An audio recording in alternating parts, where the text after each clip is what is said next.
sean todos cordialmente invitados. Así que yo les invito para que estudiemos la palabra de Dios en el libro de Ageo, capítulo 1, del 1 al 6. Si usted tiene su Biblia y si tiene un libro de apuntes, si tiene un lápiz, por favor, tome sus notas y su vida sea más edificada, más fortalecida en el poder del Señor. Y dice así la Escritura: en el año segundo del rey Darío, en el mes sexto, en el primer día del mes, vino palabra de Jehová por medio del profeta Ageo a Zorobabel, hijo de Salatiel, gobernador de Judá, y a Josué, hijo de Josadac, sumo sacerdote, diciendo: así ha hablado Jehová de los ejércitos, diciendo: este pueblo dice, no ha llegado aún el tiempo de que la casa de Jehová sea reedificada.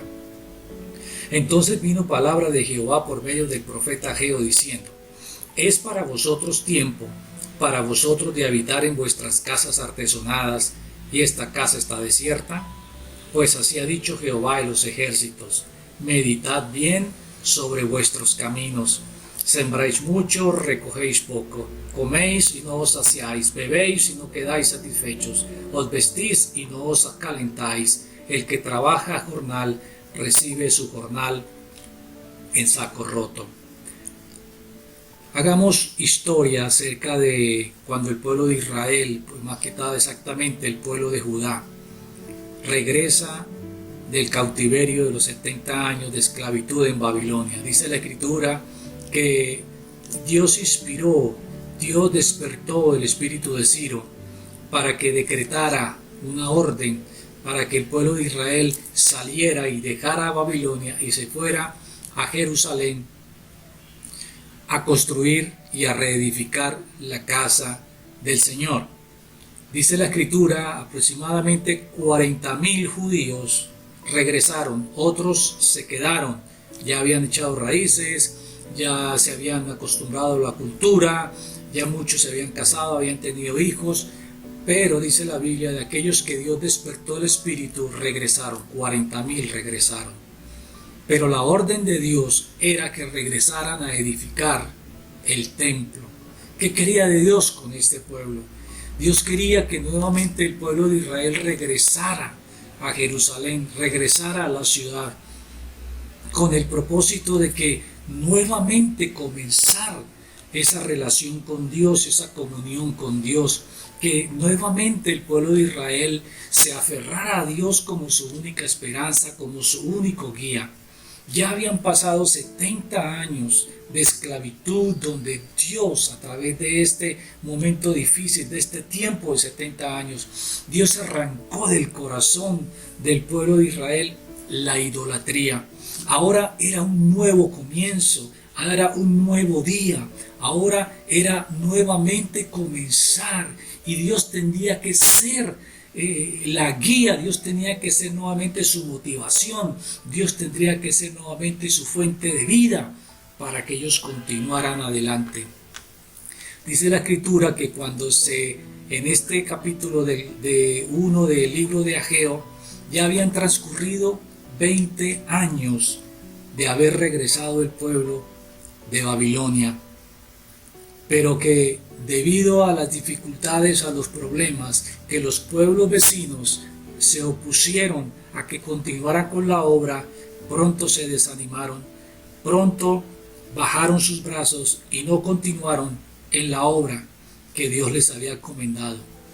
Entonces, estos pueblos no querían que la nación de Judá volviera a ser como antes, reverdecer, que fuera fuerte en Dios, que se extendiera, que fuera vigorosa, que fuera bendecida. Y al oponerse trajo desánimo, trajo desorientación a este pueblo, y ellos abandonaron la obra. 20 años después, Dios tiene que inspirar al profeta Ageo, enviarles un mensaje diciendo lo que el pueblo estaba diciendo. El pueblo decía: todavía no es tiempo. Todavía no es tiempo de edificar casa a Dios. ¿Pero por qué? ¿Por qué todavía no había tiempo? Si Dios, desde el momento que salieron de Babilonia, Dios les dijo que tenía que regresar a edificar. Y pasaron 20 años y todavía no habían terminado, habían abandonado la obra del Señor. Entonces Dios les exhorta y les llama la atención y les dice en el verso 4, es para vosotros tiempo para edificar tus casas, para arreglarlas, para artesonarlas, para adornarlas, pero mi casa está desierta.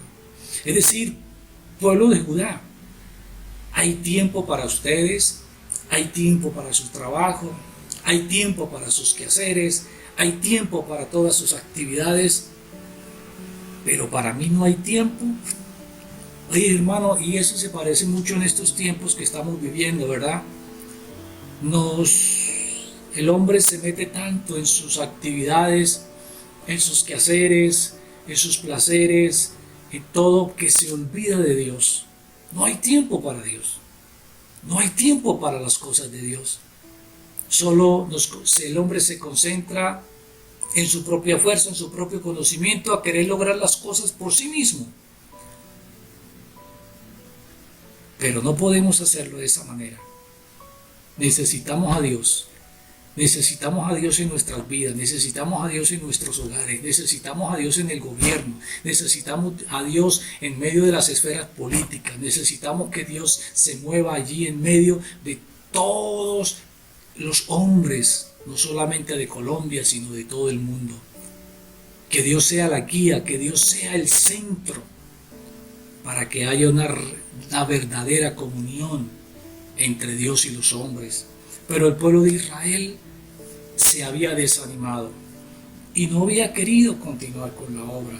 Por lo tanto, Dios estaba llamándolos a que se detuvieran, a que pararan sus actividades y meditaran en sus caminos, como le dice el Señor en el verso 5. Así dice Jehová de los ejércitos, meditad en vuestros caminos.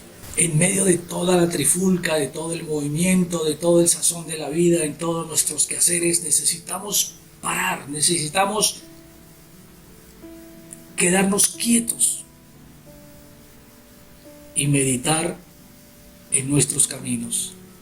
El hombre necesita parar para meditar, para poder pensar qué hace de su vida sin Dios.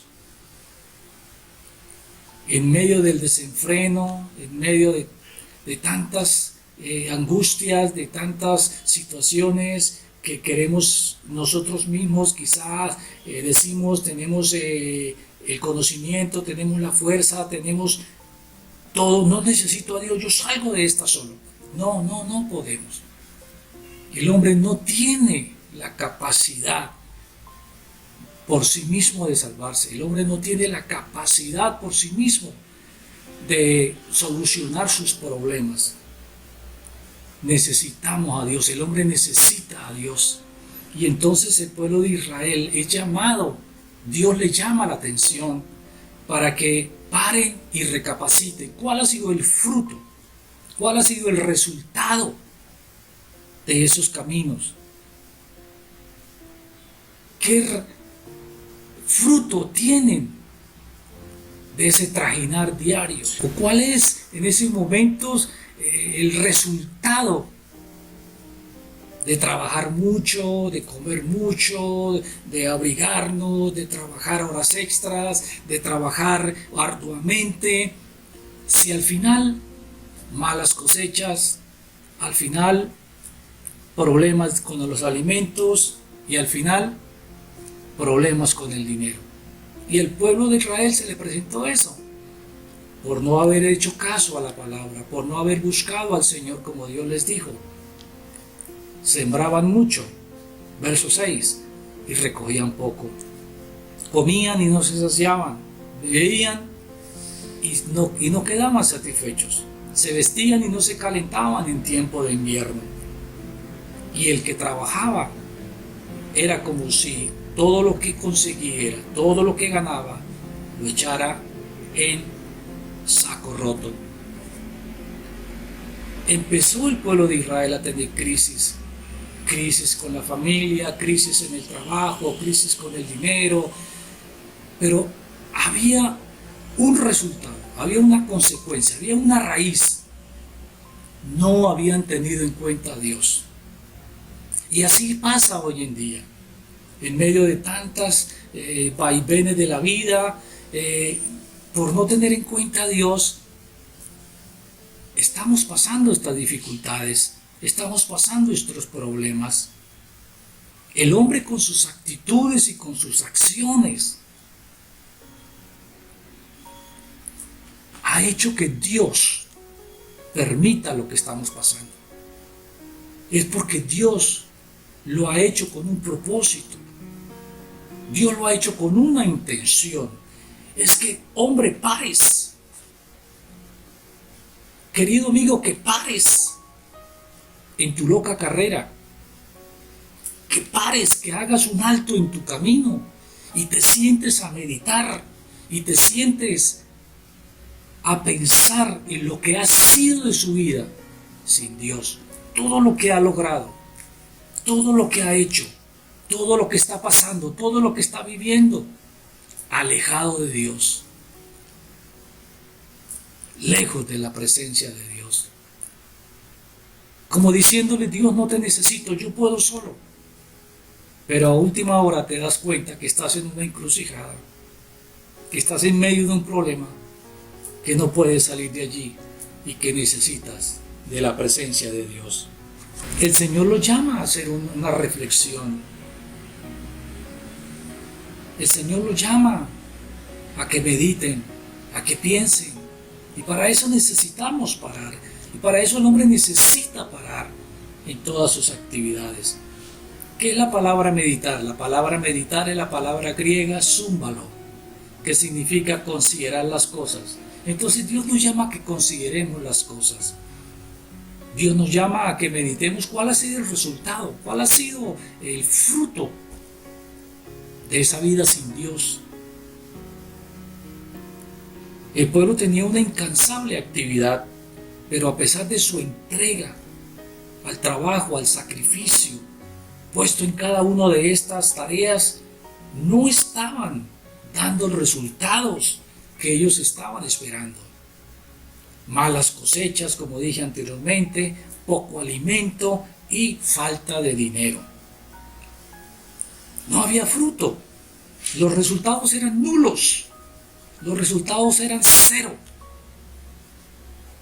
Habían cambiado sus prioridades. Y así, amigo, cuando tú no tienes a Dios presente en todas tus actividades, presente en tu vida, has cambiado tus prioridades. Porque la Biblia me dice en Mateo 6:33, buscad primeramente el reino de Dios y su justicia, y todo lo demás vendrá por añadidura. Dios nos llama a que primero sea Él, a que lo busquemos a Él, para que Él sea la fuente de nuestra vida, para que Él sea nuestra fuente de dirección, de consejo, para guiarnos a toda verdad, para guiarnos a resultados positivos, para guiarnos a buenos resultados, a éxitos y a victorias. Necesitamos primeramente, amigo, tú necesitas poner a Dios de primero. Tú necesitas hacer atrás tus prioridades y colocar a Dios como número uno. Jeremías capítulo 2, el verso 13. Porque dos males ha hecho mi pueblo. Me dejaron a mi fuente viva y cavaron para sí cisternas rotas que no retenían agua. Y eso es lo que sucede cuando en nuestra vida no está Dios. Eso es lo que sucede cuando no le damos la prioridad a Dios. Eso es lo que sucede cuando tú no tienes en cuenta a Dios. Él es fuente de agua viva. Y muchos se preguntarán, ¿por qué? ¿Qué está pasando? ¿Por qué Dios ha permitido esta pandemia? ¿Por qué Dios ha permitido que esto suceda en el mundo? Sí, Dios lo ha permitido con un propósito. Dios tiene una intención. Dios tiene un as bajo la manga. Dios no lo ha hecho porque le ha placido así no, sino porque Dios tiene un plan, amigo. Dios tiene un plan perfecto para tu vida. Y es que tú hagas un alto en tu camino, un alto en tus actividades y pienses en todas tus actitudes y tus acciones que han derivado a que vivas hoy la vida que estás llevando.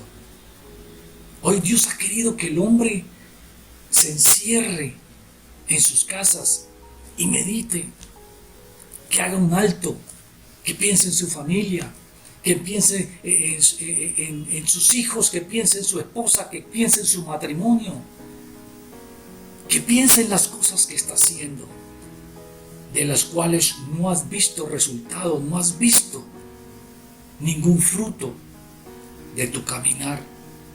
El hombre ha tenido actitudes y acciones grotescas. Y vamos a ver algunas de esas actitudes por las cuales Dios ha permitido que vivamos este tiempo. Dios ha permitido que el mundo viva esto que está viviendo. En primer lugar, como dice Jeremías 2:13, este pueblo me ha dejado como consecuencia de haberle dado la espalda a Dios, como consecuencia de no haberlo tenido en presente en todos sus planes, en todas sus acciones, en todos los quehaceres de su vida, como resultado de haber dado la espalda, como resultado de no haberle preguntado, de no haberle tenido en cuenta. Han pasado estas cosas. El hombre ha dejado a Dios, el hombre ha dejado sus caminos, el hombre ha dejado las cosas espirituales, el hombre no quiere saber nada de Dios. Y la palabra de Dios dice que la paga del pecado es la muerte. Así como vas sin tener en cuenta a Dios, amigo, vas por mal camino y el final será muerte, porque sin Dios no lo podrás lograr. Tú necesitas a Cristo, tú necesitas a Dios en tu vida, tú necesitas al Señor en tu hogar, en tu matrimonio, en medio de tus hijos. Tienes que restaurar nuevamente ese hogar, esa vida familiar, porque no podemos hacer nada sin el Señor. El apóstol le dijo al Señor Jesucristo: ¿a quién iremos? ¿A quién iremos si solo tú tienes palabras de vida eterna? Y así es, amigo. No podemos hacer nada por nosotros mismos. No podemos lograr nada las cosas. No pueden traer satisfacción a nuestra vida si Dios no está presente, si Dios no está en medio, si Dios no está en medio de nosotros, si Dios no es la fuente de agua viva. Y el Señor Jesucristo dijo que aquellos que ponían por obra sus mandamientos, le compararía a un hombre prudente que edificó su casa sobre la roca. Vinieron ríos, vinieron tormentas, vinieron vientos y la casa no cayó porque estaba fundada en la roca. Pero aquel que no hace caso de la palabra de Dios es comparado como el hombre necio que edificó su casa en la arena. Vinieron los mismos ríos, los mismos vientos y las mismas tormentas y su casa cayó porque estaba fundada sobre la arena. Tú necesitas fundar tu casa, tu vida, sobre la roca de los siglos, que es Jesucristo. Jesucristo es el mismo ayer, hoy y por los siglos. Jesucristo no cambia. Él es el que Dios ha puesto por juez de vivos y muertos. A Pedro, el Señor una vez reuniendo a sus discípulos, le dijo: ¿quiénes ustedes dicen la gente qué dice de mí? Y dijeron: Señor, unos dicen que tú eres profeta, Señor, unos dicen que tú eres Elías. Y el Señor se voltea y le dice: ¿y ustedes qué piensan de mí? ¿Qué dicen quién soy yo? Y Pedro le da una respuesta contundente: Señor, sé que tú eres el Hijo del Dios viviente, el Cristo, el Mesías. Respuesta contundente. Y tú necesitas conocer a Jesucristo como el verdadero Hijo de Dios, como el unigénito Hijo de Dios, como el Dios que descendió del cielo para venirte a dar vida y vida abundante, porque así como estás muerto en delitos y pecados, pero Él te dará vida si reconoces en tu corazón su presencia. Segundo lugar, meditemos las acciones de la humanidad. Podemos ver en Éxodo capítulo 20, el verso 3, no tendrás dioses ajenos delante de mí, no te harás imagen ni ninguna semejanza de lo que está arriba en el cielo, ni abajo en la tierra, ni en las aguas debajo de la tierra. No te inclinarás a ellas ni las honrarás, porque yo soy Jehová tu Dios, fuerte, celoso, que visito la maldad de los padres sobre los hijos. Amigo, una de las cosas, de las acciones terribles que ha tenido el hombre, es haber levantado imágenes de hombres, de caballos, de animales, de cuadrúpedos, y pensar que son dioses, cuando la palabra dice que no son dioses aquellos que son hechos por manos humanas. La gente corta un árbol y hace y talla una figura de un dios, o lo hace de madera, o lo hace de yeso, o de cartón, y se inclina ante ellos y lo adora. Esto es idolatría, y es un pecado delante de Dios. Y por causa de la idolatría, muchas naciones han sido llevadas a la destrucción.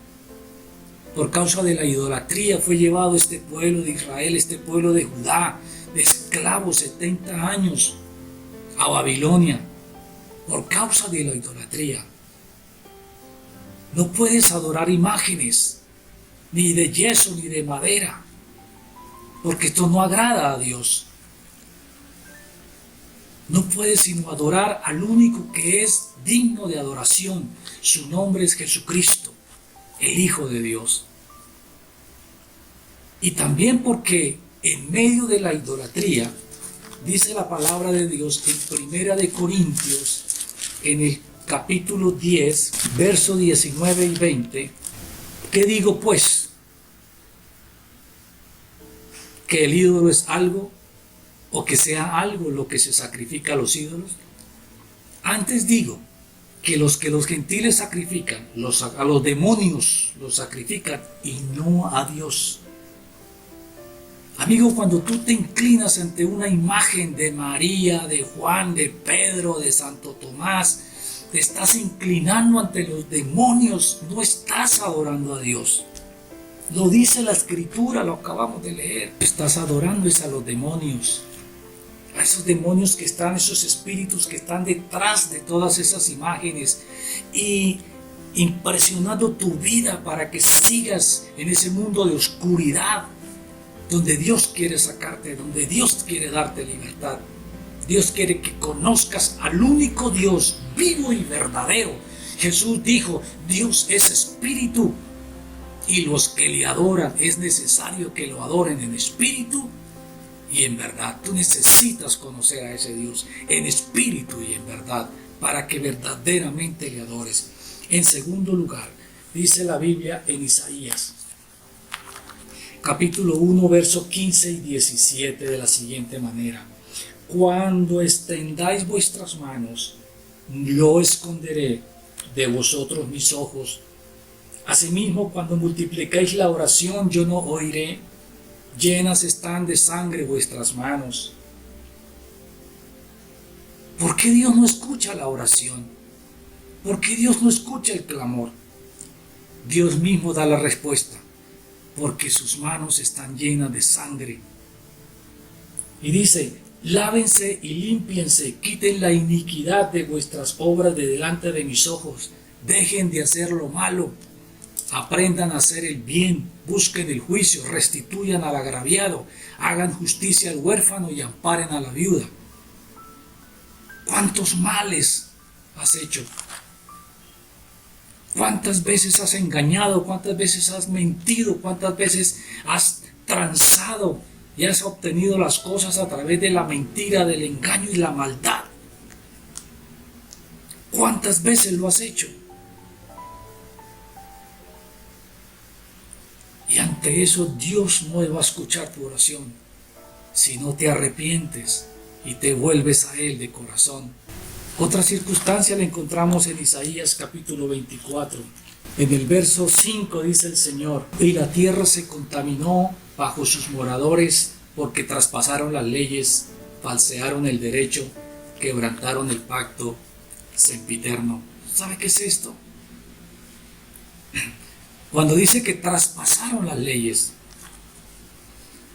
¿qué quiere decir esto?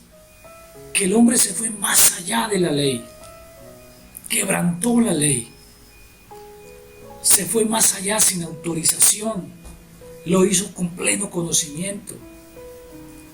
Traspasar, ir más allá de lo que le está permitido hacer. ¿Y qué es lo que el hombre ha hecho? Ha querido jugar a Dios, ha querido ser Dios, y el hombre no es Dios. Dice la Biblia que somos como la flor del campo, que hoy es y mañana perece. Somos como la niebla, que en el día está nublado y después al poco tiempo se esparce. Así somos, así es la vida del hombre. El hombre no puede ser Dios, el hombre no es eterno en la parte espiritual. Pero el hombre ha traspasado la ley de Dios, ha jugado a ser Dios. Falsearon el derecho. ¿Cuántos abogados no se han vendido a la maldad? ¿Cuántos abogados no se han vendido a defender al culpable? ¿Cuántos jueces no han llevado a la cárcel al inocente? ¿Cuántos jueces no se han vendido por dinero para que el culpable salga libre? ¿Cuántos jueces lo han hecho? ¿Cuántos abogados? ¿Cuántos hombres de la ley, del derecho? También dice la Biblia, quebrantaron el pacto sempiterno, el pacto de Dios. Uno de los primeros pactos de Dios fue con el hombre y la mujer, el matrimonio. ¿Cuántos hogares destruidos? ¿Cuántos divorcios? ¿Cuántos hombres que por tener un momento de placer en medio de la borrachera, en medio de todas sus inmundicias, han tenido relaciones?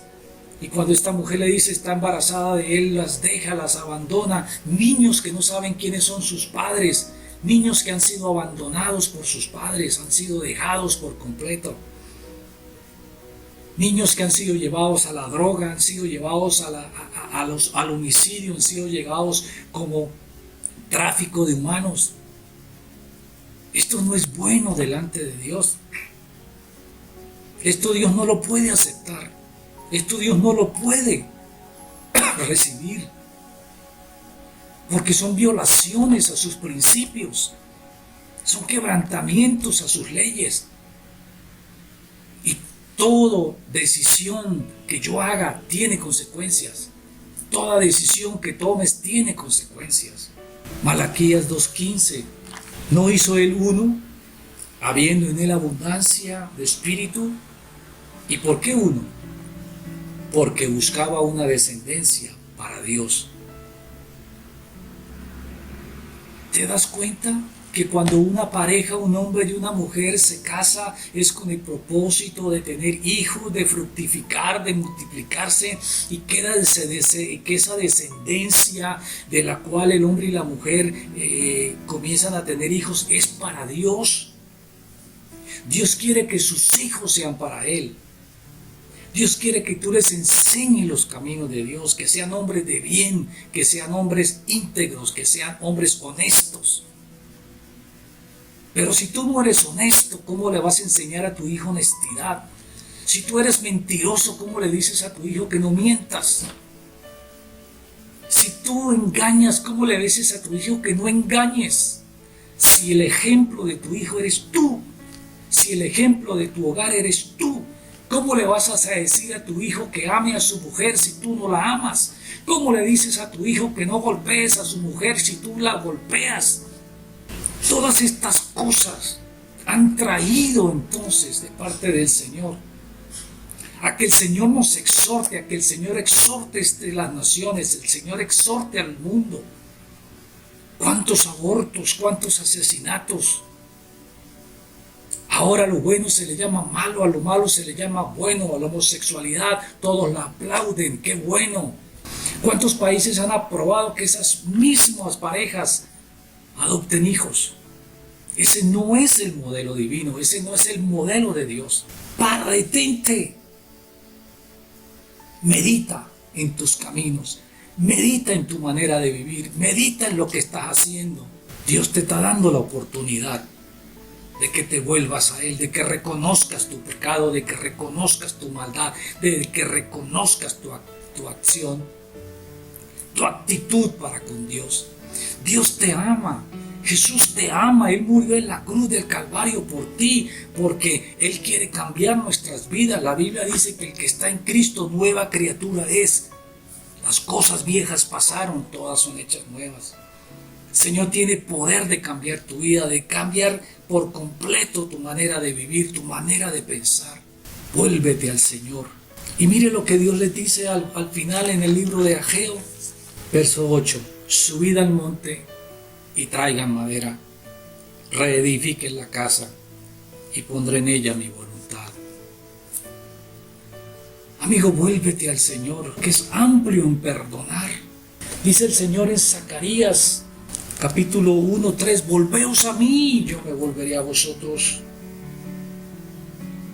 Tienes que dar un paso de fe, de volverte al Señor, arrepentido de tu proceder, arrepentido de tus caminos. Isaías 55, deje el impío su camino y el hombre perverso sus acciones, sus pensamientos, y vuélvase a mí. Pero para que vengas a Cristo tienes que estar dispuesto a dejar tus caminos, a dejar tus propios pensamientos, a dejar todo tu pecado y tu práctica de pecado. Y Él te recibirá y Él perdonará tu pecado y te hará una nueva criatura. Isaías 1:18. Venid luego, dice Jehová, y estemos a cuentas. Si vuestros pecados fueren como la grana, como la nieve, serán emblanquecidos. Si fueren rojos como el carmesí, vendrán a ser como blanca lana.